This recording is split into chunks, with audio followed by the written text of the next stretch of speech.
The views expressed in this podcast are solely the opinions of the host and the guests. The content is intended for informational and entertainment purposes. Listener discretion is advised. Welcome back guys. Andito na naman tayo for another episode ng Kwentuhan Lang, Walang Personalan.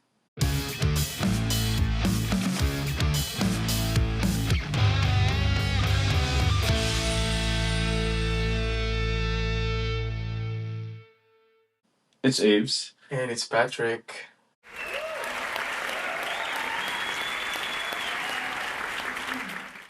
Kumusta mga listeners? It's been a while for me and Patrick.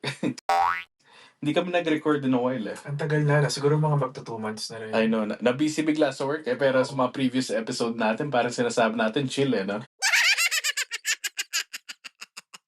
Oo, chill. Ba't nga ba hindi tayo nakapag I record na ganun katagal? Like, what was the ano? I think it's we were busy, sa work, and then Kasi maraming audit. yeah, Audit po. oo, oo. And then, personal life din. Parang meron tayong mga naging, hinandle ata for the past 2 months. Yeah, parang meron mga tayong, issue na resolve.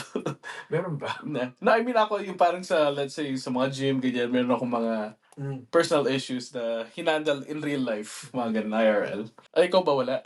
Ako lang ata yung problema. Ang dami kasing mga ino-audit sa work. So now, parang ang sakit na ng utak niyo. No, yeah. Podcast pa kayo parang, oh my God, wala nang lumalabas. I know. Hindi namin makaisip ng topic. So, Because we used to have yung break time namin, di ba? oo. And then, pero ngayon parang hindi na nagkakatugma mga break namin. Parang ganun ba? Ang dami kasing ginagawa na. So kapag ka nag-audit ka, may mag-audit pa sa'yo. Tapos yung nag-audit sa'yo, i-audit pa ng iba. Bruh. Cycle po siya. Oo. And then guess what? Discharge pala bukas ang pasyente. Audit na naman sa bago. Audit pa rin yun. Ayun, pero we're back nga. And we try to upload weekly pa rin. I think I've been uploading weekly naman. So, Nakikinig pa ho ba kayo? Baka Oo mamaya, daldal kami ng daldal dito. Hindi wala pala nakikinig. Makinig Yeah. naman po kayo. Share naman. niyo po yan. I know, share nyo lang. Kahit yun lang, share nyo, di ba? Baka may makarelate naman sa mga usapan namin. Correct, yeah. Ano palang topic ang gusto mo i-discuss today, Patrick? Well, One eternity later. inflation no? So, lahat Ay, talaga oo. nagtataasan, di ba? Lahat talaga. Pero, kapag may gusto ka, kahit mahal siya, Go for bibilin it. mo, di ba? Especially pag Yeah. brand names. Oo. So, ano gusto nating pag-usapan? Ba't yung mga Pinoy, ang hilig sa brand names? Like yung ang Yeah. hilig sa mga uso, ang hilig sa Yeah. mahal, ang hilig sa sikat. Yeah. Di ba? I mean, kung tutusin, parang halos lahat. Parang ganun yung Oo. habol. Pero, I mean, sa Philippines nga, parang ganun nga yung nakikita ko. Pati nung nag-aaral ako, especially dun sa mga, parang hindi naman yung naghihirap. Parang yung nasa mid at saka mga may pera. Parang Oo. nag-aano sila yung parang, sino mas flashy? Parang ganun ba? Oo, ganun yung parang nagpapa-flash ng kung ano yung bago mong biling sapatos. Yes. Or, shades, kotse, whatever, Oo. bags, you name it, basta may pera ka. Money is not an object, sabi I nga know, nila, yeah. Pag talagang mayaman. Pero, meron namang mga yung bang parang may kaya lang ng mga Pinoy. Yeah. Na talagang pinag-iipunan. I mean, may kaya at the same time, yung mga taong, because I'm guilty of it too, nang parang, alam mo na it's not really in your budget, Mm-mm. pero mag-OT ka or parang maghihiwalay ka ng konti every paycheck and to buy that Gucci cap, Gucci bag, parang gano'n ba? Sana all. Ikaw, Patrick, mahilig ka ba sa branded? Dati, nung hindi pa ako nurse, nung medyo It's weird, no? Parang, nagkatitipid-tipid pa ako na, yeah. na yung parang, oh my God, bibili ko tong bag na to, Louis Vuitton. Pag lalagyan ko to ng mga shirts ko kapag mag-vacation ako or magta-travel, gano'n. Tapos now, hindi ko na magamit, nahihiya akong gamitin. Ay, bakit? Yung parang bang, oh my God, parang masyadong Oo. mas gusto kong gumamit ng mga bagay na hindi mo alam kung anong klaseng brand. Oh, I see. You know. Yeah. Parang keep it simple, no? Oo, yun. Yeah. Ayun lang ako. Ako rin parang, yun nga, like, ako parang ikaw, before I was a nurse, parang nung bata-bata din, I wanted all the branded stuff. And then once na, I don't know, nung kumikita na ako na kung kailan may extra na ako, parang, should I buy it? Parang, pinag-iisipan mo na. And then, right now, parang, sa early 30s ko, parang, I'm thinking like, I'm going, sa mga damit, sa mga shoes, I go for comfort. Comfort na ngayon. Comfort, yeah. Dati forma, di ba? Yeah. Ngayon, comfort na. Lahat ng Yeah. masarap sa katawan, Yeah, yung para sa akin when I go to Costco or Sam's Club. Doon ka naman nagsashopping. Ewan ko Ano pa. ang pabilihan ng mga karniwan? I know. Pero they have yung mga, meron sila yung mga damit na mura, di ba? Nakasuot. Oo. And then for some reason, dahil alam kong comfortable, like, parang damn, this looks nice. Parang, parang At bibili saka ko. maganda na yung fit sa'yo. Yeah, and mind you, walang brand ata yun. Parang, I don't know what brand it is. Well, kapag ka naman kasi mga Levi's straws, Yeah. hindi na natin binabrand yung gano'n. Yeah. Ang brand for us pagka nasa States ka, yung talagang luxury brand, di ba? Yes. Mga, of course, Gucci, Mga Calvin Prada. Klein, Lacoste, Prada, ganyan. So, ito, sa Philippines, nung ikaw, anong experience mo na masasabi mong yung mga Pinoy talaga mahilig sa branded? Parang gano'n. Well, lahat, for one, lahat mga naka-Louis Louis V. Vuitton na Yeah. bag. Sa Philippines kasi, hindi mo rin basta-basta mabibili nun. Kasi doon sa Pampanga, nung nandun pa ako, Oo. wala pang, I think walang doon. Wala talagang branch ng LV doon. Kung may mabibili ka man ng mga LV bag, mga mga knock-off yun. Yeah. Kaya ang dami mga naka-LV bag noon. Sabi ko, ba't pa ano yung mga LV bag? Yun, kapag napunta kayo sa Pampanga, especially back in the 90s, ang dami mga knock-off doon. But, hindi pa kasi natin masyadong nalalaman no na kung You don't know how to hindi natin masabi. yeah. Differentiate. Hindi ma-differentiate. Correct. Hindi mo ma-differentiate yung knock-off sa original. Yeah. Ganun. So, now, kapag may mga nagsha-shopping sa sa mga LV or small Gucci or somewhere. Yeah. Talagang video pa nila na nagpunta sila sa LV. Nasa story yan, diba? As a storyline na yan. Kaya hindi mo sasabi, fake naman yan. Yeah. Hindi mo sasabi. Siyempre kailangan ng patunay, diba? Oo. Pero I came to realize that we're saying that Pinoy's like branded. Not everyone, but it's like, it's just parang nakikiuso lang. And to think about it, it's not like they want to buy kasi hindi lahat nga kayang mahal, diba? Like you buy a branded Louis Vuitton, you're gonna buy knockoff of Louis Vuitton. Again, you're still after the brand, kaya bumibili kang knockoff noon, diba? Kasi hindi mo afford ang tunay. Yeah. But then, meron mga knock-off na talagang hindi mo ma-distinguish. Oh, yeah. Tinatawag po yun na Class A. Class A. knock-off. Yeah. Ang dami niyan mga galing ng Thailand or China. Like, as in, hindi mo masabing Ako naman right now, I see na yung mga Pinoy, they're turning into parang sneakerheads. Branded na sapatos yan. Yeah. Which is mostly mga Jordan, Nike, yung mga Adidas. Pero, I mean, I've been to a palengke one time. Yung tumitingin ako syempre mga knockoff. Just to see. Bangketa. Yeah, mga bangketa. And then, makita mo talaga parang from afar, parang legit ang mga ito. Pero pag lapit mo, medyo ma-differentiate mo if you're used to it, diba? So, example na lang, may nakita ko dati, sabi ko, bakit may Jordan Force dito? And then, hinawakan ko sa ko up close, magkano to, te? Parang, she said, ano lang yan, 500 pesos. I was like, okay. Yeah, tinitignan ko, syempre, no? And then when I looked at the logo, naka-split si Jordan ng todo. So, hindi pala ito, Hindi tama yung pagkaka-position niya. Yeah, naging flexible masyado itong si Jordan. Parang ballerina na yata. Ballerina yan. Hindi Jordan eh. Jordina na siya. Jordina, yeah. And then yung Adidas biglang nagiging 4 na stripes.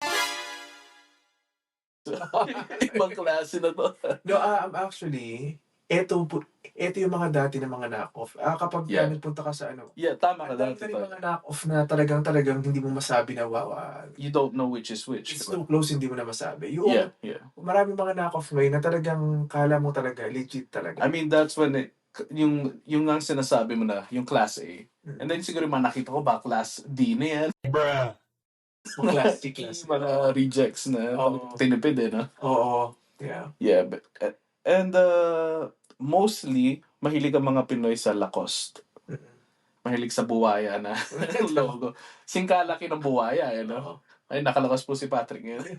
Guilty po Lakas siya. na scrubs eh. Oh. Hindi, wala to hoodie. Pero, yeah, I mean, yun usually nakikita ko, lalo sa mga lalaki. And ako rin naman, I like Lacoste. Pero I came to realize, Basic lang kasi siya eh. Yeah, it's basic. Basic ano. Pero hindi siya yung the most comfortable. Hindi Para sa akin, parang maganda lang yung quality niya. Kaya lang sometimes yung fit. Ang ganda ng fit pag bagong bili. Kapag ka na-hire mo na, parang nag-shrink siya ng mga Nag-iba. 5% siguro. Yeah. Nagkakasya pa rin naman. So, sinusuot ko pa rin siya. Oo. Ano, you're right. Kasi meron silang slim fit, meron silang loose fit, or regular fit, diba? Maraming klase ng ano. And wala ka bang experience na sa family parang nagpatalbugan ba ng branded items? Sa isang maraming ganyan yung mga cousin ko ng mga babae. An example dito merong Gucci doon, tapos hindi naman personally hindi naman ako na i-impress. Kaya lang pupunta ka sa Walmart pagkatapos nakaka-Gucci ka ng bag na parang hindi meron kasing binabagayan yan eh. True, yeah. You know, sometimes hindi na bagay, you know, like yung bag mo hindi siya akmado sa pupuntahan mo. Alam mo yun? Parang too flash ba for the event? Parang ganun ba? Yeah. Or, you know, like yung wala namang tas ganyan yung bag mo. Parang, like natandaan ko tuloy, nung nagbabakasyon ako sa tatay ko doon sa Singapore noon. Yung babaeng namamalengke. Hermes ang bag. Tapos hinahawakan niya yung mga isda, sabi ko. Okay, tama ba na ganito yung bag niya? But hindi na natin masabi kung original yun or hindi, kung genuine yun or hindi. Kasi, right. You know, hindi kasi daw pwede yung fake sa Singapore. You know, like wala kang mabibili ng fake doon. But, ang lapit lang ng Thailand doon. So, baka pwede nanggaling yun doon or ano. Yeah. But, hindi ba? Who knows? So, you know, kung mahal nga yung mga binibili mo ng mga branded nga, tapos hindi mo naman alam kung saan mo siya ibabagay, kung saan mo itutugma sa pupuntahan mo. Di parang hindi rin siya magandang tignan. Hindi siya, yeah. Hindi maganda yung fashion sense. Parang nakakula yung fashion sense. You came to flex. Sana all. Parang bang bayan. Parang sa mga party namin, mga family reunion, which is nakakatawa, which before I was kind of guilty, let's say, darating yung mga tao, and then let's say nakalakos na lang, na polo shirt, di ba? Hindi mo alam kung paano parang ipa-flash na. Parang ito.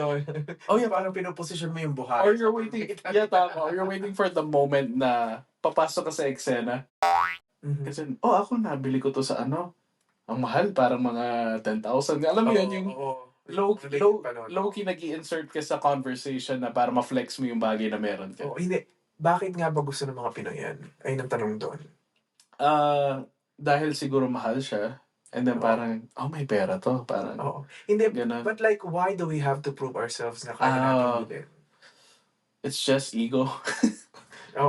Parang satisfaction. Yung para bang na-increase siguro yung self-esteem mo na. Tama. Parang nakabo siya ng confidence na yung parang mas gaganahan ka na mag-show na, you know, kaya ko to, you know, yung parang it's a status symbol, di ba parang? Totoo, sa Philippines, it is a status symbol. Yeah. And tulad ng sabi mo, you could tell if yung taong to is legit na parang may kaya talaga because alam nilang bagayan. Let's say because I've seen a person before na so ito meron siyang parang Lacoste hat, di ba? Oo. And Lacoste or whatever hat na kulay pula siya. And then yung suit niya parang blue. Pero para lang ma-flex. I'm still gonna wear the cap. Parang ganun ba? Yeah, yung parang bang hindi siya bagay. Yung hindi siya bagay. Kulay hindi Pero I have to wear something na branded so people can see, di ba? Yeah, parang ganun.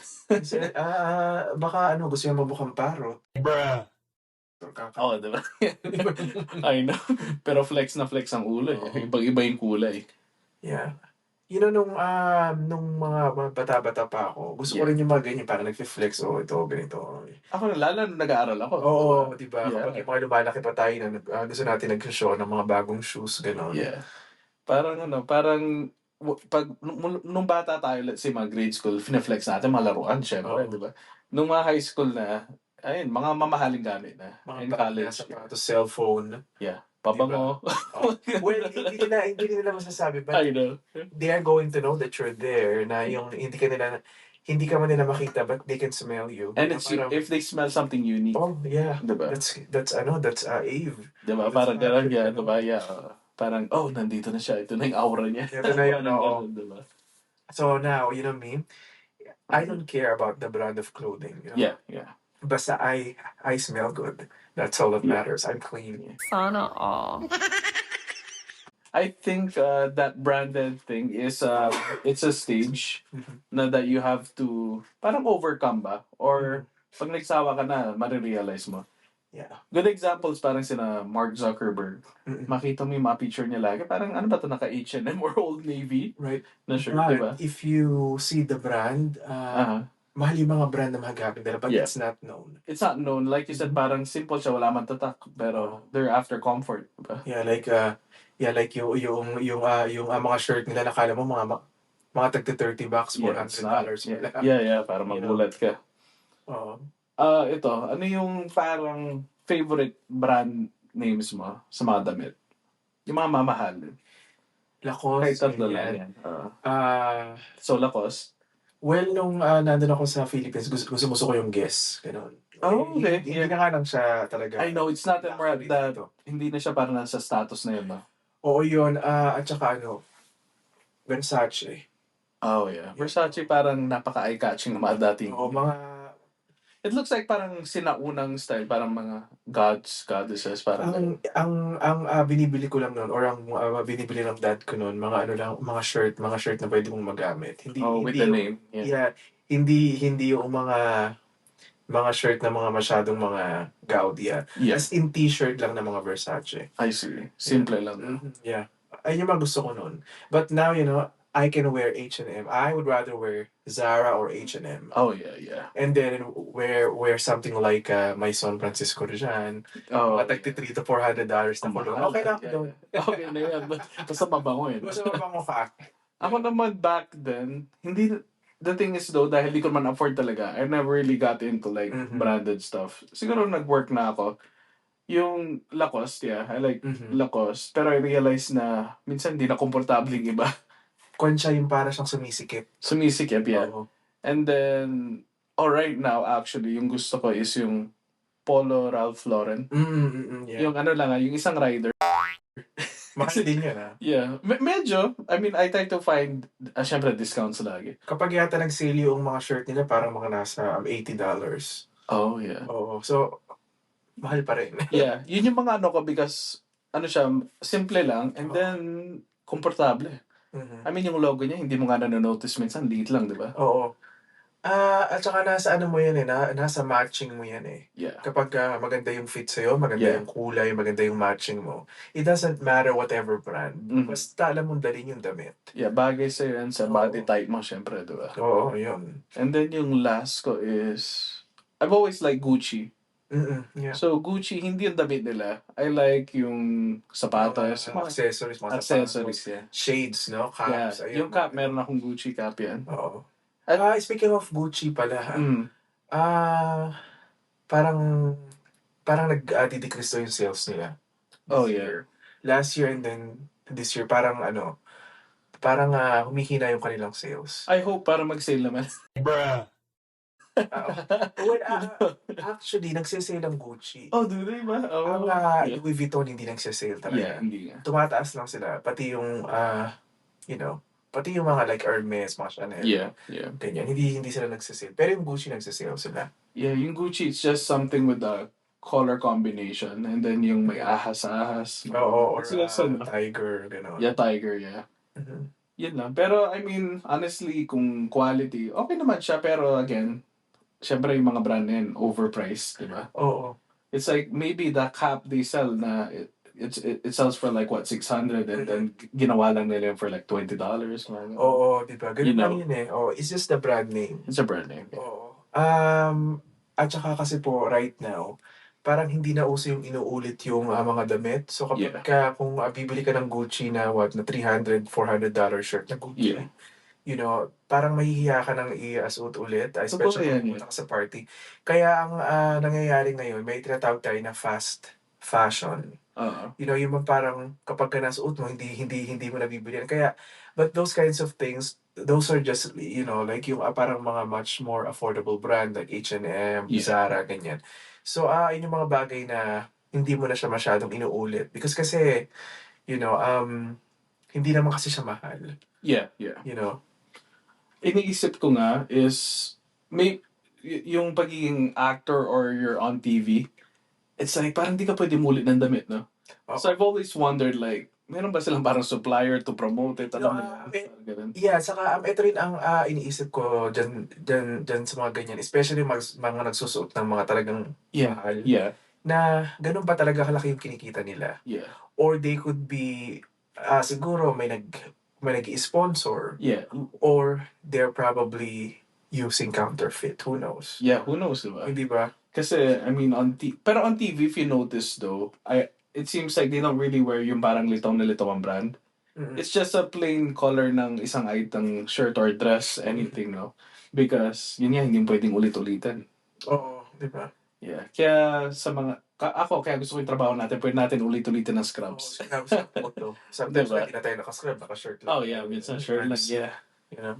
Yeah, yung mga binibili ko ngayon, sabi nga sa'yo, comfort, so I just buy most of my shirt na sinusot ko din sa work minsan, yung mga sa Target. Oo, yeah. Tulad ng Okay suit naman ko yung ngayon, mga yeah. yun. It's like dry fit na dating and plain. Tapos Just kapag plain hindi mo colors. na gusto, huwag mo na isuot, bili ka ulit ng bago. Yeah, totoo. Oo, at least hindi siya masakit sa bulsa. Tsaka practical siya eh. Tsaka hindi ka manghihinayang kung Oo. tumaba ka man o pumayat, parang, Oo, shit, hindi ko na masuot. Mga binili mo, tapos hindi mo masuot. yeah. Which naranasan ko na din yan. Oo. A lot of times. Ganyan din ako. Or hindi mo na pala siya gusto, hindi na siya uso. Pero yan, I think, tapos na natin tong podcast natin. I mean, at the end of the day, the brand itself, it's like, something na, it's all about hype. Yun lang talaga. Yeah, well here, ang matitip ko naman po sa inyo, wear something that's gonna make you feel good about yourself. Yeah. It doesn't have to be branded, it doesn't have to be expensive. Yeah. Wear something that fits you, properly, tas yung akma sa occasion na pupuntahan niyo. No, yeah. Di ba? And if mahilig talaga kayo sa brand and if kaya niyo naman, well, do it, di ba? Right. I mean, if that's your happy place, di ba? Yeah, flex mo ng flex. Pero just parang think about it. Like, you buy a Gucci bag na nandyan ang logo niya na sa handbag niyan. Imagine tanggalin mo yung logo niyan. Would you still buy it for that price? Exactly. Diba? Diba parang hindi na rin. Hindi na rin. I mean, would you know the difference between a Class A or yung original? Ayun na nga eh. Yeah. But then again, tulad ng sabi namin Patrick, if you can afford it, go for it, diba? Wala naman masama doon. Yeah. Yeah. Nasa stage lang kami ng parang acceptance ba or... Oo, hindi na kami talaga hindi ba fanatic ng brand? What do you call those shoes? Oh, okay. So, itong On Cloud. So, I've seen, a lot of... $200 Yeah. po ito. I saw a lot of nurses wearing them, itong shoes na itong On Cloud. And then I've seen yung mga tao sa red carpet. Like, they were wearing formal, then biglang On Cloud. I forgot who the actor was. Baka naman binabayaran din yun. Yeah. Pero, you could tell that I've matured in a way because if ako yan, let's say, a couple years back, impulsive, bibiling ko yan online. So, what I did was I went to like a store sa Shoe Palace. Then I said, let me try it on muna. Because I've got white feet. Gusto kong makita bago maki-join sa hype. And honestly, hindi ako na-disappoint. Like, the best shoes siya na On Cloud. Ayun, sa mga listeners, look for On Cloud. Siya komportable talaga. Hindi lang siya dahil nanghihinayang ako sa 200. It's like the best. Kasi I've got a lot of shoes and ito yung parang pwede kong suotin ng 12 hours. I haven't removed it yet. Ayun. Yeah. Well, and I'm trying to recruit Patrick. It made you feel something good. So yeah, it's comfortable. Like I said, I'm after comfort. Yeah. So talagang kapag ka naman po ganyan, talaga nagustuhan ninyo, komportable, you are the judge kung sulit yung bibili nyo. Yeah. at the end of the day, it's your money, it's your life choice. Diba? Correct, di ba? Yeah, branded man yan or hindi, basta happy ka, ayun, go for it. Go for it. Yes! Yes! Yes! Tama. Ayun, sana natuwa din kayo sa ano namin. Mag-comment din Podcast. po kayo. Hindi- Ano masasabi nyo? Hindi pa kami yung parang branded na podcast, kaya hindi pa kami kilala. So, Wala lang po to. Basta po may mga nakikinig. Baka, Class A pa lang po kami. Pero Class A. soon to be na. Legit. legit. Yeah, oo. legit na kilala. Correct. Ayun, with the help of the mga listeners natin. Mhm. Ayun. Have a great day, guys. And abangan yung next episode namin ni Patrick. Okay, guys. Have a wonderful day. Bye-bye. Bye-bye.